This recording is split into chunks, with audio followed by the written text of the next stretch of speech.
Salut tout le monde, bienvenue dans cette nouvelle vidéo. Aujourd'hui, on va présenter deux mangaka japonais qui ont tous les deux participé à des projets plutôt connus de la sphère manga. Il y en a un que j'ai pas lu mais que je connais de nom. Et je pense que les fans de manga devraient bien connaître, hein, j'imagine.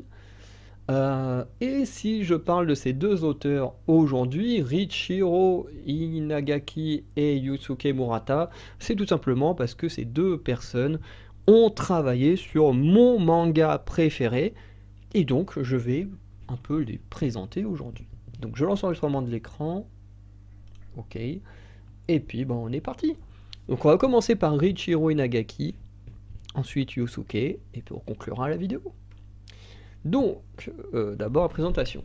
Riichiro Inagaki, du coup, est né le 20 juin 1976 à Tokyo.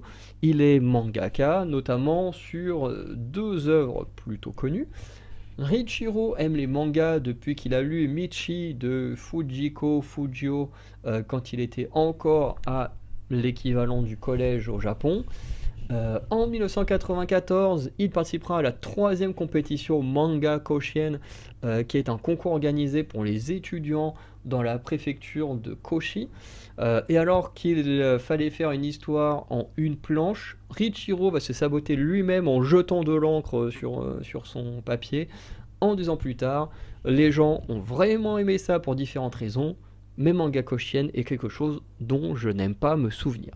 Voilà, bien sûr, c'est une traduction faite de mes mains, mais en tout cas, c'est à peu près l'essentiel de ce qu'il faut retenir.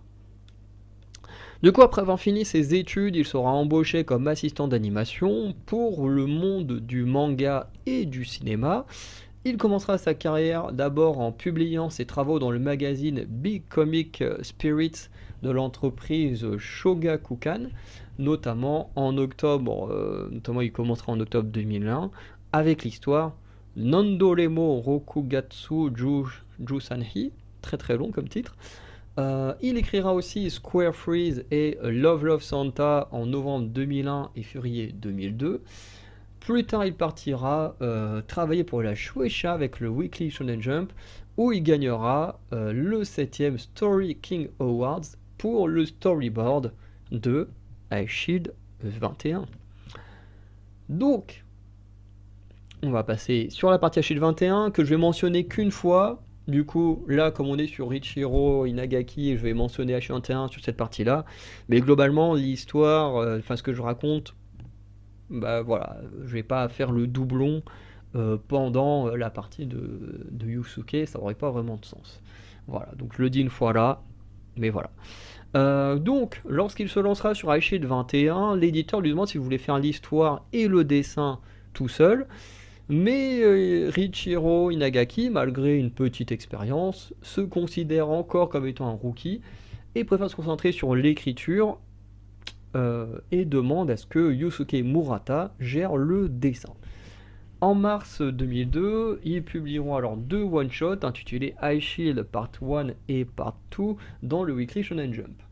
Le 23 juillet 2002, il commencera alors à publier Aishid 21 dans le Weekly Shonen Jump, et après 333 chapitres, d'ailleurs je savais même pas qu'il y en avait ce nombre-là, faudrait que je vérifie. Après mon dernier tome il est pas ici, j'ai une dizaine de tomes là, qui sont les tomes qui me manquaient, mais les autres ils sont là où je trouve...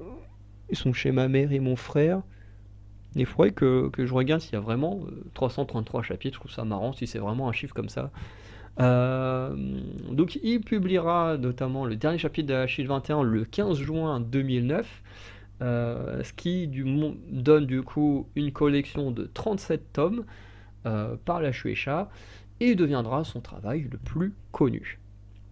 Aishid 21 a été vendu à plus de 20 millions de copies au Japon et a été publié dans 7 pays, dont les États-Unis, et la France, parce que du coup moi j'ai tous les tomes maintenant, et aura notamment droit à un animé de 145 épisodes entre avril 2005 et mars 2008 par TV Tokyo. D'ailleurs, animé où on n'a jamais eu la fin, j'ai jamais compris pourquoi.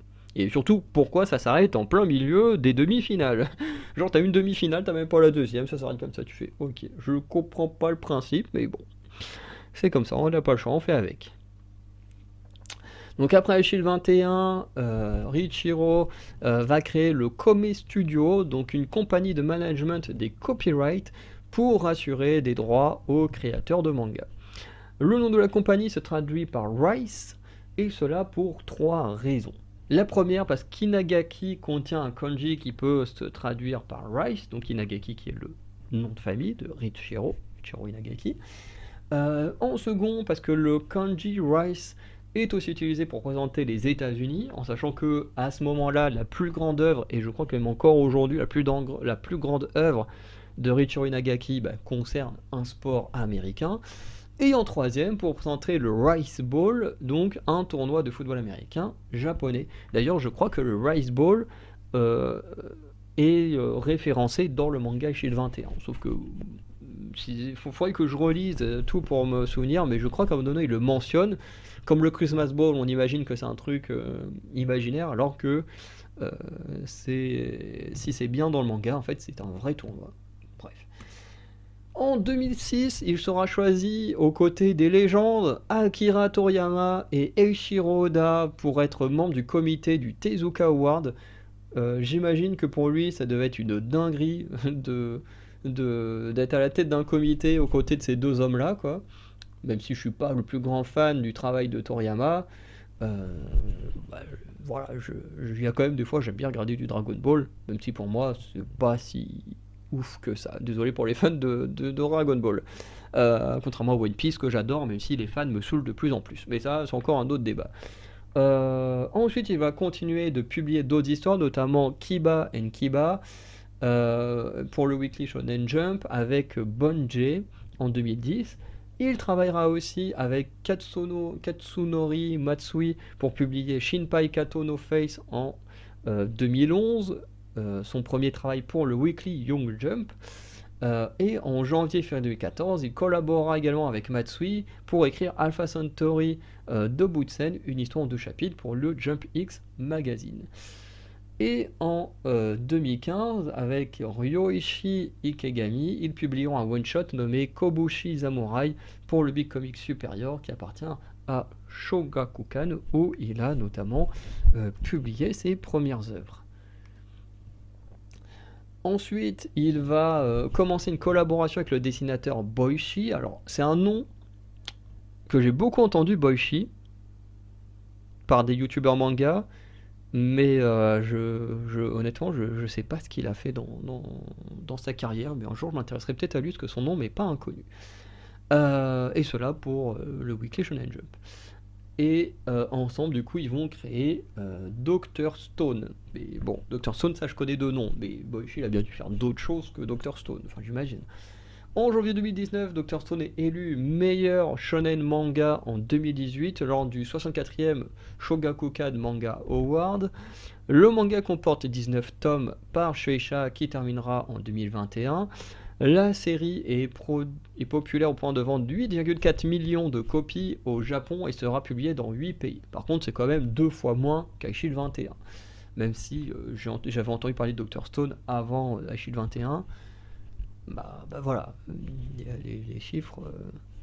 Bon, après, c'est quand même des chiffres d'époque, hein, mais bon, voilà. Le manga aura également une adaptation en animé avec 3 saisons entre 2019 et 2023. En décembre 2020, il commence une nouvelle collab avec Ryoichi Ikegami pour le Big Comic Superior. Le manga se nomme Trillion Game, que vous avez sous les yeux, et est encore en cours d'écriture. Voilà. Il possède déjà 10 tomes, dont le dernier est sorti le 14 février 2025. Alors, je ne sais pas si c'est la date de sortie en Europe, France, tout ça, ou si c'est la date de sortie au Japon. Bon, en tout cas, il y a le 10e tome qui est sorti le 14 février. Ainsi qu'une série de 10 épisodes produits par Netflix en 2023 en version live action. J'ai vérifié, la série est bel et bien toujours sur Netflix. Pour revenir sur Achille 21, Riichiro va avouer ne pas connaître le football américain pratiqué au lycée et qu'il était principalement fan de la NFL. Il avouera être fan des Rams de Saint-Louis et s'est notamment inspiré de Marshall Faulk, que vous avez sous les yeux, qui sera running back pour l'équipe entre 1999 et 2006, qui a même été MVP en 2000 au sein de cette même équipe des Rams de Saint-Louis. Pardon. Et il s'est inspiré du coup de ce running back pour le personnage de Sena Kobayakawa. Même si on l'a vu, Sena Kobayakawa est quand même plus petit et plus frêle que ce mec-là. Pour le personnage principal de Dr. Stone, il avoue s'être inspiré de lui-même, qui a toujours été passionné par la science. Voilà pour la présentation de Riichiro, et on va pouvoir passer à celle de Yusuke. Yusuke Murata, donc lui est né le 4 juillet 1978, donc même jour et mois que mon petit chat noir, dans la préfecture de Miyagi. Et à l'âge de 12 ans, Yusuke participera déjà à des concours, notamment sur le design de personnages de vilains pour Megaman, où il va gagner à 2 reprises. Voilà, il sera crédité pour le vilain Dustman qui apparaît dans Megaman 4, puis pour Crystalman qui apparaît dans Megaman 5. Il lancera sa carrière professionnelle en 1995, mon année de naissance, très très bien, en publiant le one-shot Partner dans une édition spéciale du Weekly Shonen Jump de la Shueisha. Pour ce one-shot, il remportera notamment le Hot Step Award.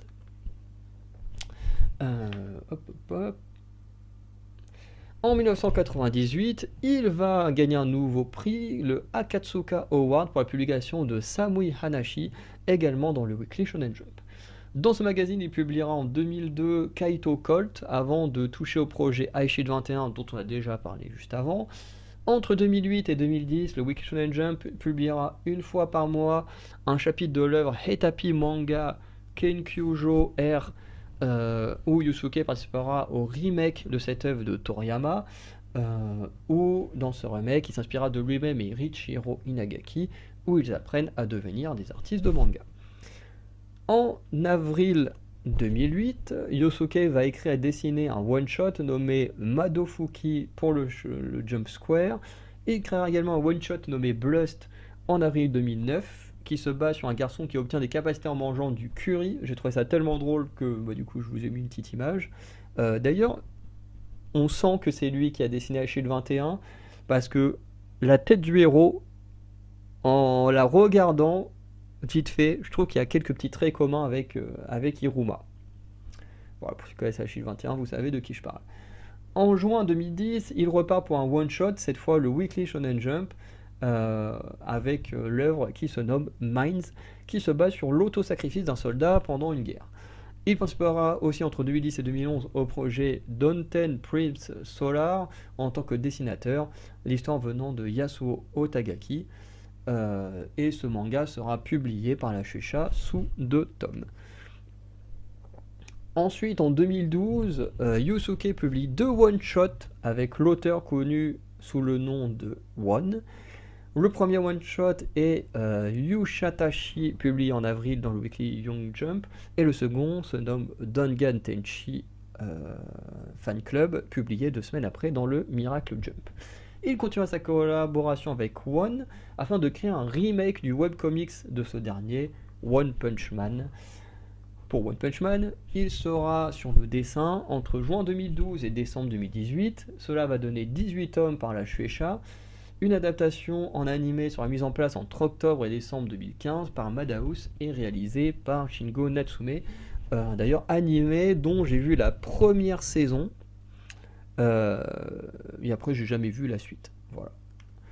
En novembre 2013, il est embauché pour être le designer de personnages dans l'adaptation en animé de Majin Bone, qui débute en avril 2014. Pour les 10 ans de Young Gangan, un magazine appartenant à Square Enix, il fera les illustrations pour Once Gokiburi Buster. En juin 2016, il commencera à publier Manga Yashoku Benkyusho dans le Kodansha Magazine, qui est une version de fiction où lui-même prépare ses plats, enfin prépare des plats plutôt. Il va également utiliser sa fille pour inspirer Zenko. Je crois, et lui-même dans la saison 2 de One Punch Man. Et Zenko rappelle sa fille notamment du fait qu'elle aime jouer du piano. Bon, voilà, j'ai jamais vu la saison 2 de One Punch Man, donc là-dessus, je ne connais pas la référence. En ce qui concerne Achille 21, il avouera qu'il avait un attrait particulier pour les uniformes et les casques dans le football américain, s'inspirant notamment des Eagles de Philadelphie, dont vous avez une photo de leur tenue, pour illustrer le manga. Il va également illustrer des posters dans le Shonen Jump pour son 40e anniversaire, dessinant les persos les plus populaires du magazine. En 2018, il est annoncé pour créer une adaptation de Retour vers le futur en version manga, avec une sortie prévue pour avril 2018 au Japon, mais j'ai pas trouvé de traces de la réelle sortie du manga. Donc voilà. Donc s'il y en a qui connaissent bien le Japon, tout ça, n'hésitez pas à me dire si ce manga a vraiment existé au Japon et qui s'est pas forcément exporté et tout. Voilà, n'hésitez pas à me le dire. Ça m'intéresse parce que sur internet on peut trouver des photos des trucs, mais je suis quasiment sûr que les trois quarts des choses sont fake. L'info, je pense qu'elle est vraie parce qu'il y a même des sites journalistiques qui en parlaient et tout, quand on tape l'info. Mais trouver le manga en lui-même, on le trouve pas. Donc peut-être que le projet a été annulé et tout ça, mais je trouve quand même intéressant voilà, de se dire que on aurait pu avoir une version de Retour vers le futur en manga. Je trouve ça plutôt cool. Voilà. Donc on va s'arrêter là pour la présentation de ces deux mangaka. Voilà, j'espère que ça vous aura plu. Et puis, bah voilà, n'hésitez pas à me dire ce que vous avez pensé de ces deux hommes qui, effectivement, en dehors d'Achille 21, qui est mon manga préféré, ils ont quand même travaillé sur deux autres mangas plutôt bien connus, notamment Dr. Stone et surtout One Punch Man, hein, qui a beaucoup fait parler, qui est beaucoup comparé en termes de puissance. Oh, c'est qui le plus fort? C'est Son Goku ou c'est Saitama? Le truc bien ridicule parce que les deux ne vivent pas dans le même manga, ne vivent pas sous les mêmes règles de capacité et tout. Enfin bref, c'est juste ridicule. Mais bon, c'est comme ça. Hein. Mais en tout cas, voilà. Je tenais à les présenter pour avoir fait mon manga préféré. J'espère que vous avez aimé. Donc n'hésitez pas à liker, à vous abonner, à mettre un petit commentaire pour dire ce que vous avez pensé. Et sinon, ben moi je vous dis à très bientôt pour de nouvelles vidéos. Voilà. Donc ciao tout le monde.